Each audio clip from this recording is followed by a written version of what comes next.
Hello, my name is Mallory Donaghue. I worked in a group with Allison Walls, Wann, Grace Lesniak, and Haylee Foor in our creativity class to bring you information about Teresa Amabile, who is pictured on our right. And one quote we really liked for her was to track your small wins to motivate big accomplishments. And going into our first year of teaching, I think that's really important for all of us to remember. So, who is Teresa? So, Teresa received her doctorate in psychology from Stanford University, and she's currently a professor and director of research at Harvard Business School. And she's published 3 books on creativity, starting in 1992, and most recently published one in 2012. And those are the titles of them if you would like to look more into her creative process. So her history of theory is the confidential theory of creativity. So it was first articulated by Teresa in 1983 and has gone through a lot of change and evolution ever since she first started talking about this. So her theory is a comprehensive model of the social and psychological components necessary for an individual to produce creative work, but the creative work they are talking about is based off their own definition of creativity, which is the production of ideas or outcomes that are both novel and appropriate to some goal. So their definition of creativity is a little different, and that's because a lot of this model is really aimed towards businesses, but we found a lot of ways that it also relates to us as teachers that I'll talk about later. But the creativity that they require makes up a combination of 4 components, which is domain relevant skills, creativity relevant processes, task motivation, and then the fourth one that is sometimes not talked about as much is the social environment. So some of these also go by different names. If we're talking about domain relevant skills, it's going to go by expertise sometimes. Creativity relevant processes is kind of just going to go by something about creativity and the creativity process. Your motivation and then the social environment will always stay the same, just so you know as we go through, because I know the names kind of get mixed around a little bit.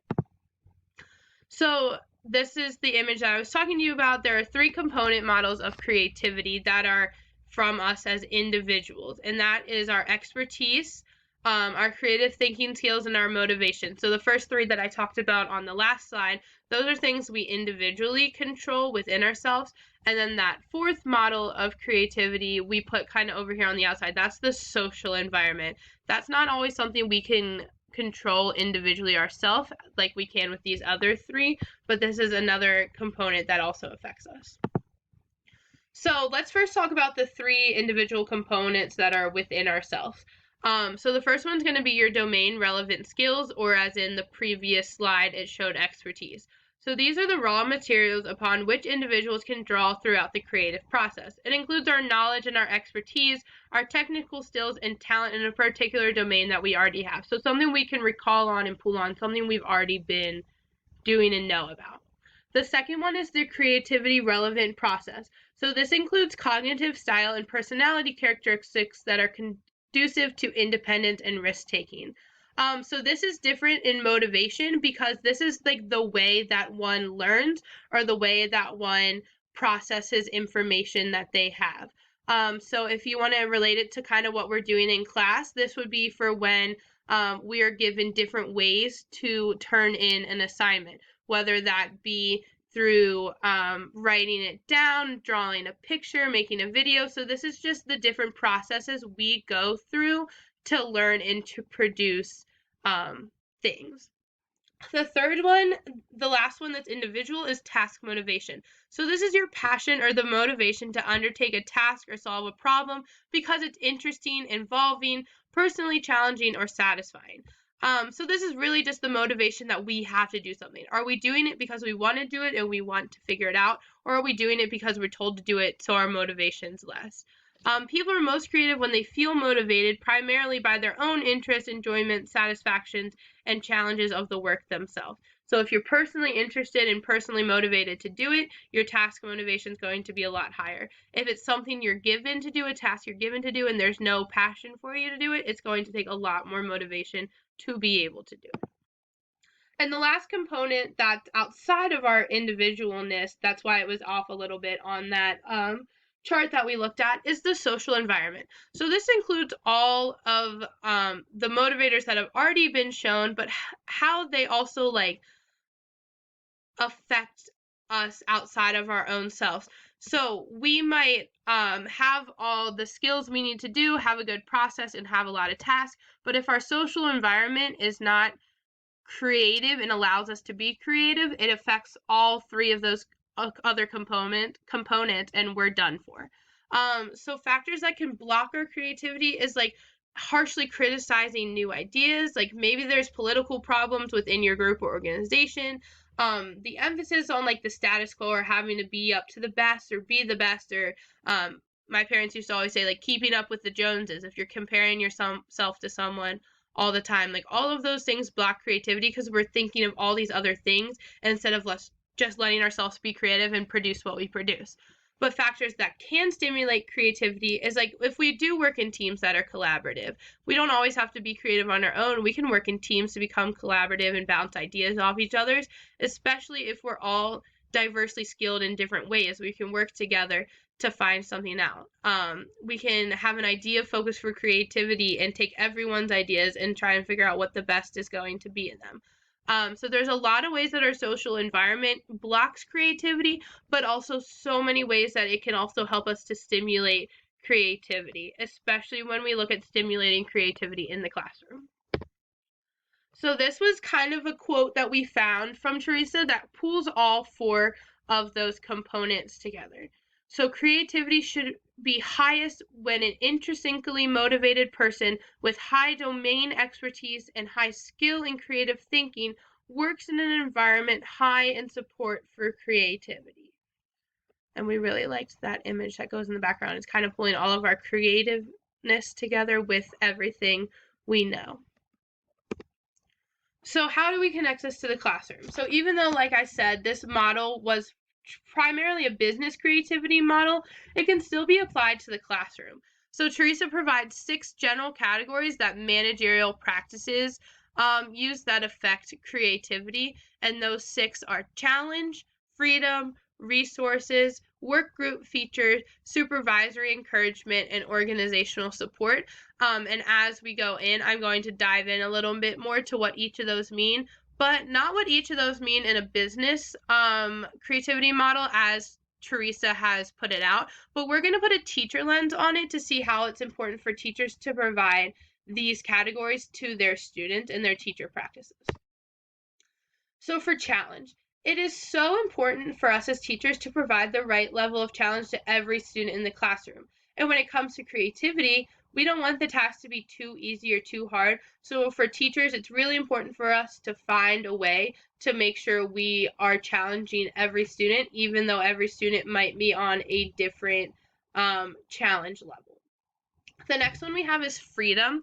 So as teachers, we want our students to have freedom to create in the classroom, but also we want to give them freedom to make mistakes, because as we've learned, especially in our creativity class, is that we sometimes learn the best from making mistakes, but until we make those mistakes and are creative enough to make those mistakes, we're not going to learn or grow from it. So as teachers in our future classrooms, it's really important for us to let our students have some type of freedom in the classroom, but also letting them know that with this freedom, they might make mistakes, and then that's okay, and that's how we learn. The next one is resources. So you can't expect students to be creative without first giving them the resources they need to be able to find their creative outlet. If you only show one type of art in the classroom, don't expect the student to understand another. And that's how we really thought it was important to explain resources in this way. Because as teachers, when we think of resources, of course, the first thing we think of is different resources to give students to help them accomplish a goal. But we don't always think of different resources we can let children use to show us how they've accomplished a goal. So I like the example of if you only show one type of art in the classroom, don't expect the student to understand another. So if you show students one day how to color using crayons, don't then expect the student to know how to do a watercolor painting if you haven't showed them that yet. even though they're both different types of art and different types of ways students can turn them in, we've only ever showed our student one type, so we can't expect them to understand another one. So it's really important that we share a lot of different resources with our students to see which ones help them succeed the most in the classroom. Next, we have the work group features. So in our classroom, students need experience working in groups or with teammates. It's something that happens in everyday life, from when you're in the classroom to when you're not going to be in the classroom and have a job in the future. We're always going to have to work with someone at some point. So by taking the time to build good sportsmanship and group expectations is really vital in the creativity of students. When we set up those expectations and show students how to work together, it helps students to support one another, creating a social environment that allows them to be creative. The next one we have is supervisory encouragement. So one of the most important aspects of teaching is encouragement from the teachers. We know that as being students who have had teachers give us this encouragement and support, and we also know that by being student teachers and being in the classroom and supporting our own students and seeing how well they do when we give them feedback. So the love a teacher has for their class inspires a lot of students. So it's super important that when students are taking those risks to be creative, that we're there to support them and give them positive feedback, but also suggestions. I don't like to say negative feedback or criticism because that makes the student think negatively about it. But whereas you think you're giving them positive reinforcements and suggestions, they're thinking of what they can do to make it better, not that it was already bad. And the last one we have is organizational support. So this relates to the organization of the environment around the student, like the classroom and the school as a whole. And the more conducive the environment is for learning and creativity, the more the student will feel inspired, but also feel safe enough to let their creativity flow. So now that we've talked about all 6 of these connections to the classroom, whether it be challenge, freedom, resources, work group features, supervisory encouragement, or organizational support that support those 4 aspects of creativity that we talked about earlier, of having your expertise, your motivation, your social environment, and the creative process. What does this mean? Why is this really important to us? So this theory uniquely supports creativity by widening the lens. It's covering skills and motivation within the individual as well as the external social environment. It also supports creativity by how dedicated it is to the impact of the components at each stage of the creative process. So it really breaks it down, explains why each stage is important, and then we were able to take those 6 other managerial features that Teresa shared with us to really hone in on how those 6 things can affect the 4 components and how we can support them the most to be creative by looking at those managerial components within the 4 main components.